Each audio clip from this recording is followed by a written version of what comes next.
Hello everyone, welcome to APJ the mysterious point. तो हम लोग अपनी न्यूक्लियर फिजिक्स की सीरीज को आगे को बढ़ाते हैं। न्यूक्लियर फिजिक्स में हमने अभी तक जाना है कि हमारे पास न्यूक्लियस क्या होता है, इसको कैसे रिप्रेजेंट करते हैं।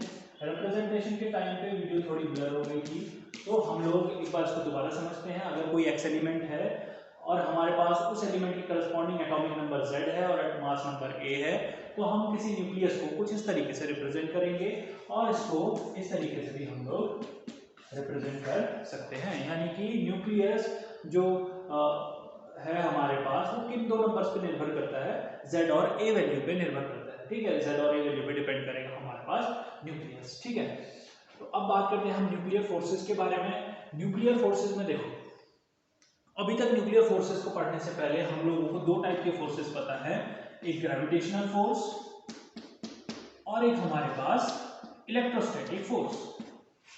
ठीक है, ग्रेविटेशनल फोर्स और इलेक्ट्रोस्टैटिक फोर्स। अब ग्रेविटेशनल फोर्स देखो, फोर्स सबसे पहले तो हम लोग बात करते हैं फोर्स क्या है। दो बॉडीज के बीच में अगर कोई इंटरेक्शन हो रहा है, उसी को हम फोर्स बोल रहे हैं।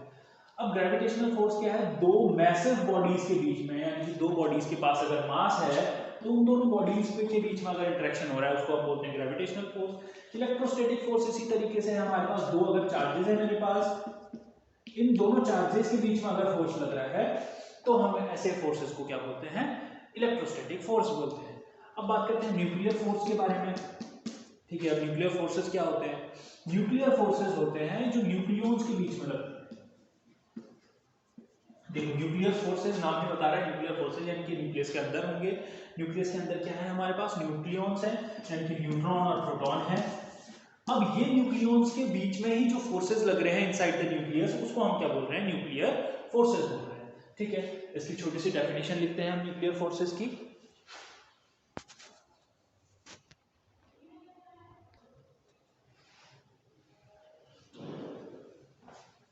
तो न्यूक्लियर फोर्सेस में आप लोग लिखिएगा न्यूक्लियर फोर्स की डेफिनेशन।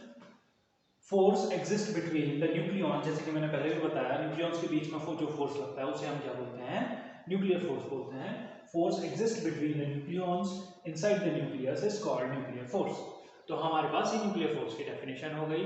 ठीक है, इसको पहले आप लोग लिखिए। उसके बाद हम लोग कंपेयर करते हैं ग्रेविटेशनल फोर्स, इलेक्ट्रोस्टैटिक फोर्स और न्यूक्लियर फोर्स को। तीनों को हम लोग कंपेयर करते हैं। देखो, सबसे पहले gravitational force ratio electrostatic force ratio nuclear force. तो इन तीनों का अगर रेशियो हम लोग देखें तो 1:36:38 आता है। इसका मतलब क्या है, जो ग्रेविटेशनल फोर्स है वो सबसे वीकेस्ट फोर्स है और जो इलेक्ट्रोस्टैटिक फोर्स है वो क्या है, 10⁻36 टाइम्स ऑफ ग्रेविटेशनल फोर्स। और जो न्यूक्लियर फोर्स है वो 10⁻38 टाइम्स ऑफ ग्रेविटेशनल फोर्स है। यानी कि न्यूक्लियर फोर्स जो है वो सबसे स्ट्रॉन्गेस्ट फोर्स है। अगर न्यूक्लियर फोर्स को हम इलेक्ट्रोस्टैटिक फोर्स के टर्म्स में लिखें तो nuclear force is equal to 100 times electrostatic force. यानी कि जो इलेक्ट्रोस्टैटिक फोर्स है उससे 100 टाइम्स ज्यादा स्ट्रेंथ किसकी है, न्यूक्लियर फोर्सेस की। यानी कि न्यूक्लियर फोर्स जो है, जो कि न्यूक्लियॉन्स के बीच में लगता है, वो क्या है, सबसे स्ट्रॉन्गेस्ट फोर्स है। ठीक है, इसके आगे हम लोग इसकी प्रॉपर्टीज को डिस्कस करते हैं।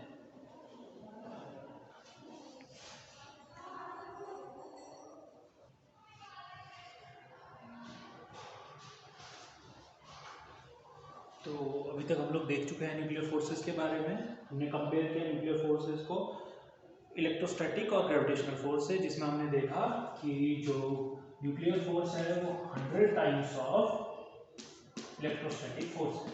जो Fn है न्यूक्लियर फोर्स, वो 100 टाइम्स ऑफ इलेक्ट्रोस्टैटिक फोर्स है। जिससे हम फर्स्ट पॉइंट को कंक्लूड कर सकते हैं, हमारा ग्रेविटेशनल फोर्स, न्यूक्लियर फोर्स और इलेक्ट्रोमैग्नेटिक फोर्स में हमारे पास जो स्ट्रॉन्गेस्ट फोर्स है वो क्या है, न्यूक्लियर फोर्स है।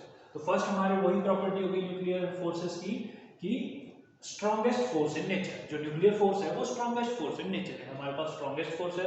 दूसरा हमने बोला कि ये क्या है, अट्रैक्टिव फोर्स है। पहला तो हमारे पास बोल दिया स्ट्रॉन्गेस्ट फोर्स है, दूसरा हमने बोला अट्रैक्टिव फोर्स है।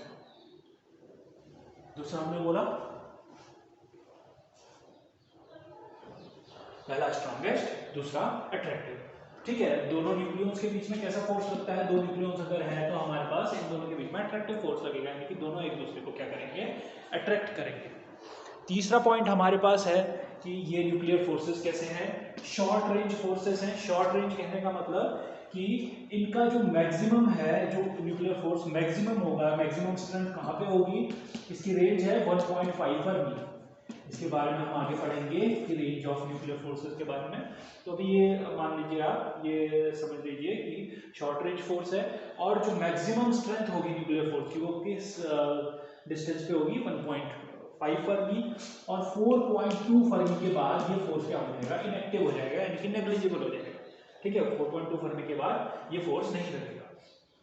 फोर्थ प्रॉपर्टी हमारे पास है nuclear forces shows saturation property. ठीक है, कुछ टाइम बाद ये क्या हो जाते हैं, सैचुरेट हो जाते हैं। जैसे कि हमारे पास ये न्यूक्लियन है, इसकी चारों तरफ ये कुछ न्यूक्लियंस पे ही फोर्स लगा पाएगा और उसके बाद क्या हो जाएगा, इसका फोर्स सैचुरेट हो जाएगा। जैसा हम किसी वाटर मॉलिक्यूल के अंदर हम लोग पढ़ते हैं कि अगर ये हमारे पास लिक्विड है, इसके अंदर एक मॉलिक्यूल है, तो इसके चारों तरफ से दूसरे मॉलिक्यूल्स फोर्स लगाते हैं, वन ओवर फोर्स, तो ये फोर्स क्या हो जाता है, सैचुरेट हो जाता है। उसी तरीके से यहाँ पे न्यूक्लियर फोर्स भी किस प्रॉपर्टी को शो करता है, सैचुरेशन प्रॉपर्टी को शो करता है। इसके आगे हम लोग देखें तो अगली प्रॉपर्टी हमारे पास है फिफ्थ प्रॉपर्टी। ये क्या होते हैं, चार्ज इंडिपेंडेंट होते हैं। चार्ज इंडिपेंडेंट कहने का मतलब कि जो न्यूट्रॉन के बीच में फोर्स है वही, और प्रोटॉन न्यूट्रॉन के बीच में और प्रोटॉन प्रोटॉन के बीच में, इन तीनों सिस्टम्स में चार्ज, देखो इसमें इन दोनों में चार्ज है, इसमें चार्ज इसमें नहीं है, इन दोनों में नो चार्ज। ठीक है, तो इन तीनों की स्ट्रेंथ चार्ज पे डिपेंड नहीं करेगी। इसका मतलब ये है कि न्यूक्लियर फोर्स क्या है, इंडिपेंडेंट ऑफ चार्ज है। अभी कैसे इंडिपेंडेंट होता है इसको हम आगे के लेक्चर्स में देखेंगे कि कैसे nuclear force independent of charge होता है। इसके बाद नेक्स्ट पॉइंट है हमारे पास, it is non central force.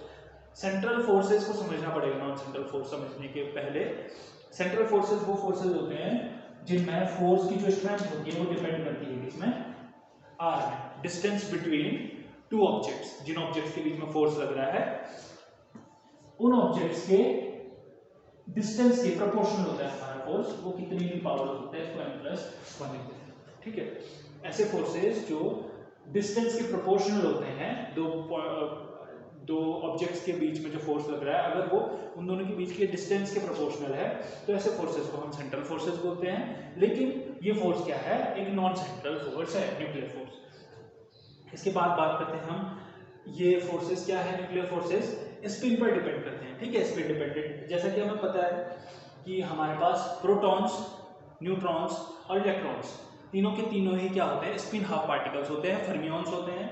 तो यहाँ पे जो स्पिन आता है इनका स्पिन हाफ पार्टिकल्स है, क्योंकि इनका स्पिन है, इंट्रिंसिक स्पिन है, तो उस स्पिन पे ये न्यूक्लियर फोर्स डिपेंड करेगा। और वो कैसे डिपेंड करेगा वो हम लोग आगे के लेक्चर्स में सीखेंगे। ठीक है, तो आज हमने न्यूक्लियर फोर्सेस को समझा और न्यूक्लियर फोर्सेस की प्रॉपर्टीज को समझा इस वीडियो के थ्रू। ठीक है, तो आई होप कि आप लोगों को ये सारी प्रॉपर्टीज और न्यूक्लियर फोर्सेस क्या है वो समझ आया होगा। ठीक है, और बाकी वीडियोस के लिए भी आप लोग जुड़े रहिए एपिलियन के साथ। ठीक है, और अपने फ्रेंड्स में शेयर कीजिए अगर आप लोगों को अच्छा लगता है तो। ठीक है, और बाकी चैनल को सब्सक्राइब कीजिए। Thank you very much.